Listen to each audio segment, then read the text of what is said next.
Margaret had been awake since 5 in the morning, not because she wanted to be, but because that's what life looked like when you were a single mother with a 9-year-old daughter. A stack of unpaid bills on the kitchen counter, and a job interview scheduled for 10 o'clock that you weren't even sure you were qualified for. She moved through her small apartment the way she always did, quietly, carefully, like someone trying not to disturb the fragile balance of things. She put water on to boil, took out the bread, checked that her daughter Nadia's school bag was packed the night before, and then reached for her phone the way most people do first thing in the morning, out of habit more than anything else. She was expecting nothing. Maybe a reminder from the utility company, the third one that month, telling her that her account was past due. Maybe a message from her sister asking how the interview prep was going. What she was not expecting. What no ordinary person ever expects on a random Tuesday morning while the toast is still browning and the kettle hasn't even started to whistle yet, was a bank notification that stopped her completely still in the middle of her own kitchen. The number on the screen didn't make sense. She blinked. She read it again. $950 million. Not 950, not 950, $950 million, sitting in her checking account. The same account that had a balance of $212 just the night before. Her first thought wasn't excitement. It wasn't even disbelief, not exactly. It was something closer to dread. The kind of feeling you get when something is so wrong that your body understands it before your brain does. She refreshed the app. The number stayed. She closed it and opened it again. Still there. She put the phone face down on the counter, picked it back up, and sat down slowly in the kitchen chair, like her legs had quietly decided they were done holding her. Nadia was still asleep in the next room. The kettle started to whistle. Margaret didn't move. She just sat there staring at the screen, at that number, at the wire transfer reference that said almost nothing except a string of letters and numbers and the name at the bottom, Ashford Holdings LLC, which meant absolutely nothing to her at that moment. She didn't know who that was. She didn't know what that company was. All she knew was that nearly $1 billion had landed in her account like a stone dropped into still water, and she had no idea what was about to happen next. She called the bank. She waited on hold for 11 minutes, which felt like 11 hours, and when the representative finally answered and she explained what she was looking at, there was a pause on the other end of the line that told her everything she needed to know. This was real. The rec confirmed it. The funds had cleared. The transfer was legitimate. There was no fraud flag, no error alert on their end, nothing to indicate this wasn't exactly what it looked like. Margaret thanked the person, hung up, and then did something that said everything about who she was. She went and made Nadia's lunch. She packed a sandwich, cut off the crusts the way her daughter liked, added a small bag of crackers, and zipped the bag closed. She moved on autopilot, her hands doing familiar things while her mind ran in 100 directions at once. She thought about the bill on the counter. She thought about the interview. She thought about whether she should tell someone, anyone, and immediately decided she wouldn't. Not yet, not until she understood what was happening. She wasn't the kind of person who told people things before she understood them herself. She had learned that lesson the hard way, years ago, and she wasn't about to forget it now. By the time Nadia came shuffling out of her room with her hair still messy and her eyes half open, asking if there was orange juice, Margaret had already made a decision. She wasn't going to touch a single cent of it. Not because she wasn't tempted, because she was human and of course she was tempted, but because something in her gut told her that money didn't arrive like that without a story behind it, and she needed to know what that story was before she did anything at all. She handed Nadia the juice, kissed the top of her head, and said good morning like it was any other day. It wasn't, but she wasn't ready to say that out loud yet.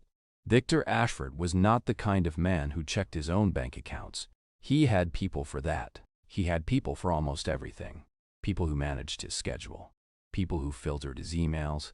People who decided which calls were worth his time and which ones weren't. People who made sure that the machine he had spent 30 years building kept running smoothly whether he was paying attention or not. On the morning the error was discovered, Victor was on his way back from a breakfast meeting in downtown Chicago, sitting in the back of a black car reading something on his tablet, barely looking out the window. He was 61 years old, sharp in the way that only decades of pressure can make a person sharp, and he had long since stopped being surprised by things. He had seen markets collapse. He had bought companies that other people had given up on and turned them into something worth 10 times what he paid. He had sat across the table from people who tried to outmaneuver him and watched them fail.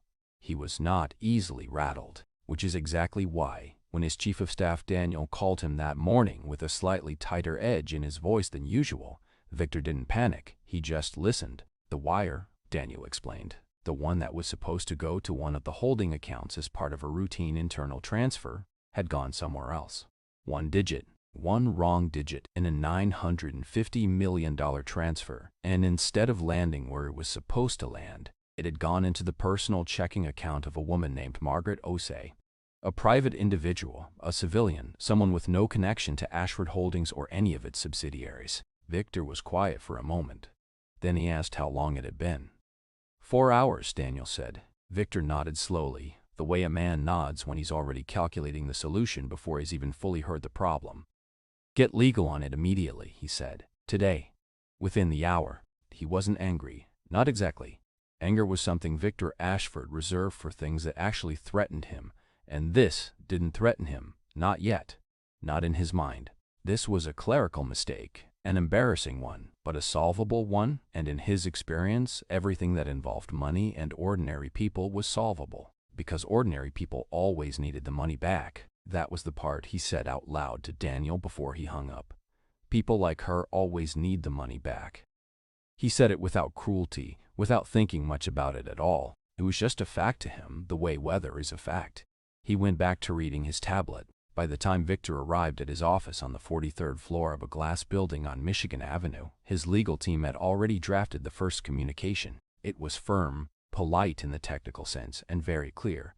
The funds had been transferred in error. They were the property of Ashford Holdings, LLC, and their return was legally required under federal banking regulations. The letter also made clear, without quite saying it in plain language, that failure to return the funds promptly could result in serious legal consequences. It was a kind of letter that was designed to make a person feel small and frightened and very aware of how alone they were.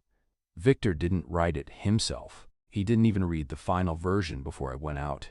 He had signed off on the general direction and left the details to the lawyers, because that's what lawyers were for. What Victor didn't do, and what would later turn out to be the single most important oversight of the entire situation, was find out anything about Margaret Osei before that letter was sent. He didn't ask who she was. He didn't ask what she did for a living, or where she lived, or what kind of person she might be. He assumed, the way powerful people sometimes assume, that the answer to those questions didn't really matter, because the outcome was going to be the same regardless. She would get the letter. She would get scared, and she would call her own bank and start the process of returning the funds. It would be resolved by Friday. He was so certain of this that by noon he had already moved on to 3 other things: a board call, a contract negotiation, and a dinner that evening with someone who wanted something from him. Margaret Osei was, in his mind, a footnote, a small, temporary problem caused by a careless keystroke and solved by a strongly worded letter. He had no idea, none at all, that she hadn't touched a single cent, and that she was sitting at her kitchen table right now, reading everything she could find about him. Margaret had always been a careful reader. It was one of the things that had made her a good librarian. She didn't skim, she didn't skip, she went through things slowly and thoroughly until she understood them completely. So when she sat down at her kitchen table that evening, after Nadia was in bed and the apartment was quiet and the legal letter from Ashford Holdings was sitting in her email like a cold hand on her shoulder, she didn't panic and she didn't cry and she didn't call a lawyer in a rush. She made herself a cup of tea, opened her laptop, and started reading. She started with the basics. Who is Victor Ashford? What is Ashford Holdings? How did this man make his money? The first few pages of results were what you'd expect. Magazine profiles, Forbes rankings, a few business journal articles about acquisitions and quarterly earnings and strategic expansions. He was presented the way very wealthy people are usually presented in those kinds of articles, as someone brilliant and driven, someone who saw opportunities others missed, someone who built something from nothing. Margaret read all of it, and then she kept going, because she had learned a long time ago that the first page of results about a powerful person is usually the page that powerful person is comfortable with you reading. She went deeper. She searched his company names, his past acquisitions, his legal history. She searched for lawsuits. She searched for the names of companies he had bought and then dismantled, and that's when she found it. Not hidden, not buried in some obscure corner of the internet, but sitting in a 2-year-old article from a regional newspaper in Indiana that hadn't gotten much attention beyond the people it directly affected, 340 workers. A manufacturing company called Crestfield Industrial that Ashford Holdings had acquired 6 years ago, restructured within 18 months, and then effectively dissolved, moving the remaining operations overseas. The workers had lost their jobs. That part alone was painful but not unusual. It happened, and Margaret knew it happened. What stopped her cold was the pension. During the restructuring, the workers' pension fund, money those people had contributed to over decades, money they had been counting on for retirement, money that was supposed to be protected, had been handled in a way that a subsequent lawsuit described as deliberately obscured and systematically underfunded. The class action case had dragged on for nearly 3 years. In the end, the settlement gave each worker an average of just under $4,000. $4,000 for a lifetime of work. The lawyers on Victor's side had gotten considerably more than that. Margaret read the article twice. Then she found the follow-up pieces, the worker testimonials, the quotes from a 63-year-old former floor supervisor named Robert who said he had gone back to work at a gas station because his retirement savings were gone. She read about a woman named Patricia who had been with the company for 22 years and received a settlement check that didn't cover 3 months of her mortgage. She sat with all of it for a long time, long enough for her tea to go cold, long enough for the apartment to get very still around her. Then she looked at the legal letter again, the one threatening her with federal charges if she didn't return the money immediately, and she felt something shift quietly inside her. Not anger exactly, something more like clarity. She was going to return the money. She had already decided that before she even read the letter, before she found any of this. She wasn't built for keeping something that wasn't hers, no matter how much she needed it. And she wasn't going to start now, but she had also spent the last 2 days thinking about what it meant that this money had landed in her hands specifically, a woman with nothing, out of all the places it could have gone, and she had arrived at a conclusion that she couldn't shake, that maybe the least she could do, the very least, was make the return of it mean something. She didn't want publicity. She didn't want a fight. She wasn't trying to be a hero, and she knew she wasn't one. She was a 38-year-old woman with a past-due utility bill and a job interview she still hadn't followed up on. But she was also someone who had spent years reading to children about what it meant to do the right thing. And she had come to believe, deeply and quietly, that doing the right thing and doing the easy thing were almost never the same. So she opened a new document on her laptop, and in plain, simple language, with no legal jargon and no grand speeches, she wrote down exactly what she wanted. Not the money, not recognition, just one thing. She wanted Victor Ashford to sit in a room with those 340 people and look them in the eye. That was it. That was the whole demand. She read it back to herself once, decided it said exactly what she meant, and then she picked up the phone and called the only journalist she trusted. A woman named Gloria who wrote for a small local paper and had always been honest with her sources, and she read it out, loud, word for word, over the phone. By the next morning, Gloria's article was everywhere, not because any major outlet picked it up first, but because ordinary people did. The kind of people who shared things not to be part of a trend, but because something had genuinely moved them. Because they had read it on their phone before work and felt something real and wanted someone else to feel it too. The headline was simple, almost plain, and that was exactly why it worked. It didn't sensationalize, it just told the truth. A woman who received nearly $1 billion by mistake was giving it back, and her only condition was that the man it belonged to look the workers he had wronged directly in the face. Within 6 hours, the article had been shared tens of thousands of times.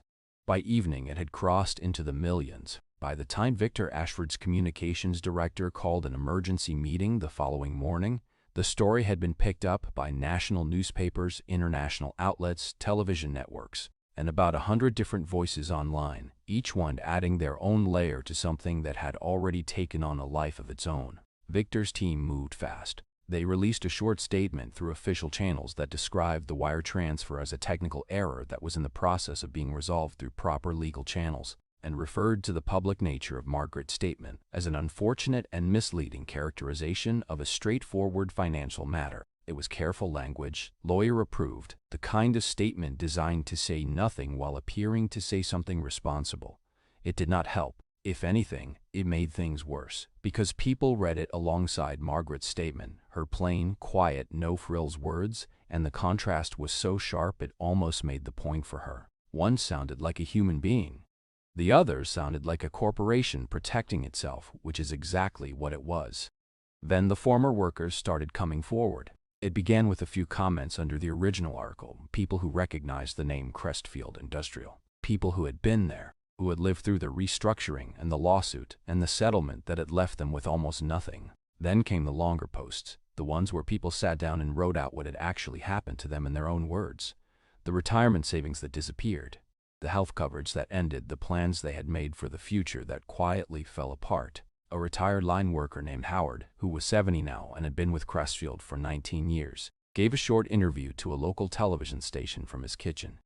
He didn't perform grief. He was just honest and tired and very clear. And something about the combination of those three things made people stop scrolling and actually watch. Within 48 hours, investigative reporters had pulled the original court documents from the pension case. Financial journalists started writing about the settlement figures. A former mid-level manager who had worked at Ashford Holdings during the acquisition contacted 2 different newspapers with internal emails he had kept for years. Emails that described the pension restructuring in language that was clinical and deliberate and very hard to read charitably once you understood what it meant. Victor's legal team filed for an injunction to have some of that material suppressed. The filing became public. The filing became news. His stock dropped 4% in a single afternoon session, which in practical terms represented hundreds of millions of dollars in market value, which meant that the board, which had previously stayed quiet, was no longer staying quiet. Victor took 3 calls from board members in one evening. He was calm during all of them, measured, controlled, the version of himself he had spent decades perfecting in difficult rooms. But when he hung up after the last call and sat alone in his office with the city spread out below him through the floor-to-ceiling windows, he allowed himself, for just a moment, to understand that this was not going away. He had underestimated her. Not because she had done anything aggressive or strategic or clever in the conventional sense, but because she had done the one thing he genuinely had not prepared for. She had been completely, uncomplicated, honest, and she had asked for something so simple and so human that there was no legal argument against it and no PR strategy around it. You could not spin your way out of someone asking you to sit in a room and be accountable. You could delay it. You could fight it for a while. But the longer you fought it, the worse you looked. And Victor Ashford had spent enough years in business to know when a position was becoming untenable. He told Daniel to reach out quietly to Margaret's contact, not to threaten, not to negotiate, just to open a line of communication. Daniel looked at him for a second, surprised, and Victor just nodded once, slowly, the way he did when a decision had already been made and he didn't feel the need to explain it further. It was the first time in the entire situation that he had done something that wasn't about protecting himself. It was small, but it was a start. The meeting was held on a Thursday in a rented community hall in Indianapolis, the kind of building with folding chairs and fluorescent lights and a parking lot full of modest cars. Nothing grand about it, nothing designed to impress anyone. 340 people came. Some of them had driven hours to be there. Some had taken days off work.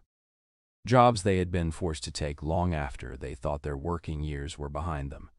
Jobs that paid a fraction of what they had earned at Crestfield. Jobs they did because the settlement money had run out and the retirement they planned for had never arrived. They came in quietly, found seats, and waited.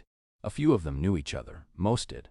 They had been through something together, even if that something had happened slowly and bureaucratically and without any single dramatic moment that the world had noticed at the time. Howard, the 70-year-old man who had given the kitchen interview, sat near the front. He had pressed his shirt. He had driven 4 hours alone. He said later that he almost turned around twice on the highway, but kept going because he felt he owed it to the others to show up, the same way they had shown up for each other years ago when everything was falling apart.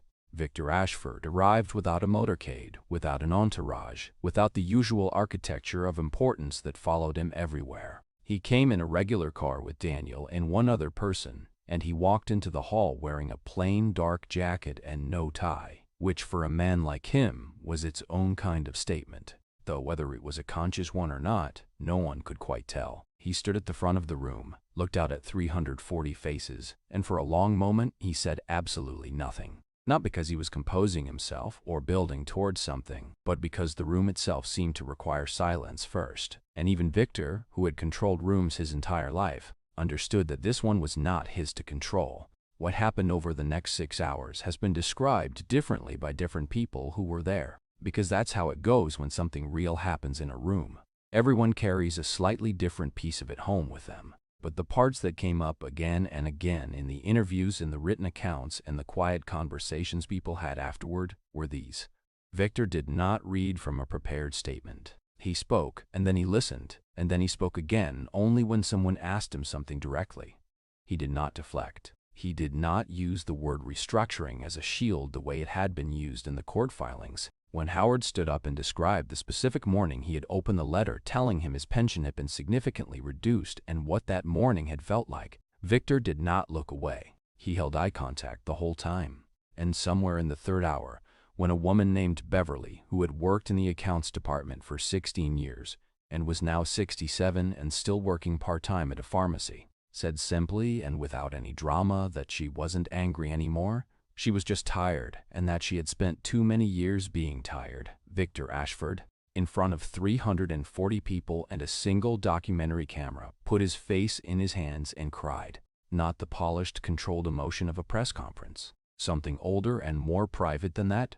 The kind of thing that happens to a person when the distance they have kept between themselves and a truth finally collapses all at once. Nobody in the room applauded. Nobody said anything for a while. They just let it be what it was. At the end of the meeting, Victor stood up and announced the restitution fund, $47 million, personal funds, not corporate, distributed directly to the affected workers through an independent third party with no Ashford Holdings involvement in the disbursement. There were no conditions attached.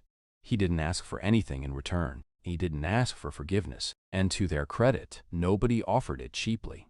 Forgiveness, when it came for some of them, would come later and privately and on their own time, which is the only way it means anything. Margaret was not there. She had been invited and had politely declined, sending only a short message that said, "This day belonged to the workers," and she didn't want to be a distraction from that. She spent the day at home, took Nadia to the park in the afternoon, made dinner, and watched the evening news quietly on her couch after her daughter was asleep. She saw the footage. She saw Victor's face. She sat with it for a long time.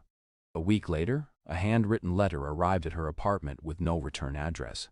But she knew immediately who it was from. She read it once, folded it carefully, and put it in the small wooden box she kept on her dresser where she stored the things that mattered most to her. She never told anyone what it said. Some things she had always believed were not meant to be shared. They were just meant to be carried, quietly and close, for as long as you needed them. Thanks for watching my video. Like, subscribe and share.